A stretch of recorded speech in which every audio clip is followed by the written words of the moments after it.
Hey YouTubers, it's Charlie. This is my Arrow episode 19 video. So many WTF things to talk about. We do have a really good idea where the rest of the season is going based on what happened in this episode, based on what happened at the end. And I do have some information from the producers on like what their plan is for future seasons based on what happened. So just careful for spoilers as we get like right into it. I'll explain the big stuff first. So before top 5 moments, let's just talk about Colton Haynes and what's going on with that. The actor is coming back to the show. He's just done as a series regular. Series regulars typically appear in every single episode, almost every single episode. So when he comes back, he'll just be a guest star. We're supposed to see him again before the end of this season, and I think it'll have something to do with what's going on with Thea. He'll also guest star in season 4, the spin-off show, and on The Flash. As for future seasons, like nothing's been officially locked down. Colton Haynes just said that he totally wants to come back and guest star, so he's open to it. As much as it's a huge surprise, I actually think the way they did it this way is actually necessary. I think it's a good thing, because now they have more room to develop Thea as the Mia Dearden Speedy character. I think it's pretty clear that she's going to take Roy's spot on the team eventually, once we get through all this crazy Ra's al Ghul stuff. When Colton first came on the show, he had a 2-year deal, so they knew that he had a hard out at a certain time, so they wrote it that way. So it was pre-planned the whole time. They knew this was going to happen. He has a big movie career that's taking off. He's in the San Andreas movie with The Rock, so he has other big, huge things going on in his career right now. So on to top 5 moments, starting with number 5, meet Deathbolt. If you guys don't remember Doug Jones, he played Abe Sapien in the Hellboy movies. He's also done a lot of other creature work with Guillermo del Toro. He was a lot of fun as a villain in this episode, and I was kind of glad that he wasn't using like a weird voice. I think that the voice he used was effective. He is a character from the comics. I think they changed it just a little bit, the way his powers work, just to play on the Superman jokes that they always try to use whenever Brandon Routh is on screen. I've been pretty surprised at the number of Superman jokes that they worked in this season so far. Like, we're really just starting to get to see Ray Palmer now. Like, his character is a much bigger deal now than it was earlier this season. So I think once we get through the end of season 3, they'll slowly back off of like the Superman puns. There are really 2 big reasons that Deathbolt came on the show. One, to put Ray through his paces, so he kind of reaffirm his mission as a hero. And 2, to tease other metahumans that weren't in Central City when the particle accelerator exploded. That second one is a much bigger deal. I think that'll inform some stuff that's going to be happening in the spin-off show, as well as season 2 of The Flash and Arrow. The way Cisco explained it, Deathbolt was already a metahuman in another city when the particle accelerator exploded. And as far as they know so far, I mean, up to this episode, up to this moment, the only metahumans were ones that were in Central City affected by the blast.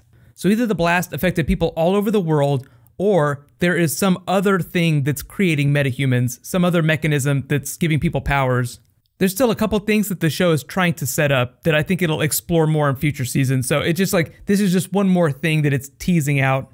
On to number 4, Roy versus the prison. It was in the promos. We knew he was probably going to get stabbed. We just didn't know how it was going to go down. I would say this fight scene, probably Colton Haynes' best fight scene all season. He hasn't really gotten that many good moments the second half of the season so far. I think they planned it that way because they knew that it was going to go down like this. So they wanted him to go out on a really big note. On to number 3, Quentin goes apeshit on Oliver. He ransacks the Arrow Cave, ransacks Thea's apartment, and is still going after Oliver even after Roy is confirmed dead. I mean, as far as he knows, Roy's dead. They didn't make that very clear in that last scene with him. He thinks that Roy's dead.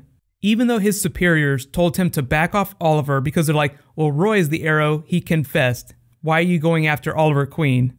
Quentin knows that Oliver is the Arrow, so that's why he's still going after him, but he can't tell everyone that because he can't explain Ra's al Ghul. He just doesn't have the right kind of evidence to go to his superiors with.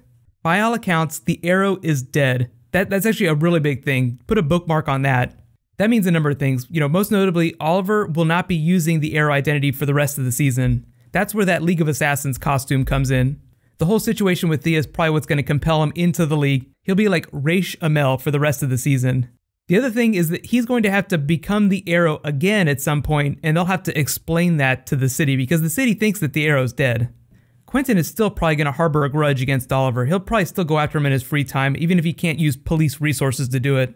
On to number 2, Oliver and Ray Palmer team up. I was really hoping you played more video games as a child. That's probably one of the funniest lines in the episode. I was kind of wondering where they were going to take that neural interface that they teased earlier in the episode. Like a suit that can move independent of your muscles.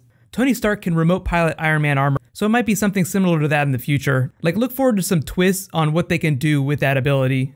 The suit itself, the Atom suit, doesn't have an AI, so to speak. I don't think they're going to do that. I think that would be too close to Iron Man.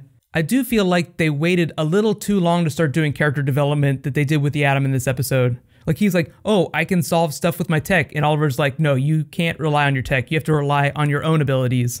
He's kind of going through the same thing that Laurel's going through as the Black Canary. She's trying to become a hero, but she's not very good at it. Ray wants to be hero too. He's also not very good at it. What I think is going to happen with the character is that he'll become a slightly better hero by the end of the season, and then they'll just continue that character development in the spin-off show. They did say the character fits way better with Team Flash, so what I'm hoping is that he guest stars more on the Flash Season 2 than he does on Arrow Season 4. I just feel like that Cisco moment at the end said it all. You know, Flash Science Bros, fist bump, high fives. I know I do high fives at the end of all my videos, so it was kind of fun to see Ray Palmer try to high five everyone. Oliver, clearly not a fan of high fives. Really, I think that's just because Oliver is not a fan of having fun. We'll see if that changes by the end of the season though. So on to my number one WTF moment. Roy leaves the team and Thea is killed by Ra's al Ghul. So the Roy stuff first. They said that he's coming back before the end of the season. I think it's going to be to help bring Thea back to sanity because very clearly Ra's al Ghul is going to tell Oliver, you can throw her in the Lazarus pit if you join the League. In the promo for the next episode, we see like a version of that, but they tease the comic books when they say, you know, going through the Lazarus pit, going through that experience changes your soul. So I think Thea is just going to go like absolutely mad. She doesn't know that Roy is still alive, so she's going to blame Oliver, go after him, and then Roy will have to like come back to say, hey look, I'm not dead, see? Stop trying to kill your brother and all your friends. And then she can go on to join Team Arrow as the Mia Dearden Speedy. There's going to be a whole lot of other stuff going on in then the final couple of episodes, but I think that's going to be a big part of the plot, is like bringing Thea back to sanity. I feel like the Thea Ra's al Ghul fight, like that brief fight that they had, went a long way towards addressing villain decay. You should not be able to beat Ra's al Ghul in a fight. He is like the world's best fighter. Doesn't that just make you wonder how Oliver's going to beat him in the end? There's no way he's going to beat him in a sword fight, no matter how good he gets. Ra's al Ghul is always going to be better. If anyone takes down Ra's, I actually kind of hope that it's Nyssa. I feel like that would be more appropriate.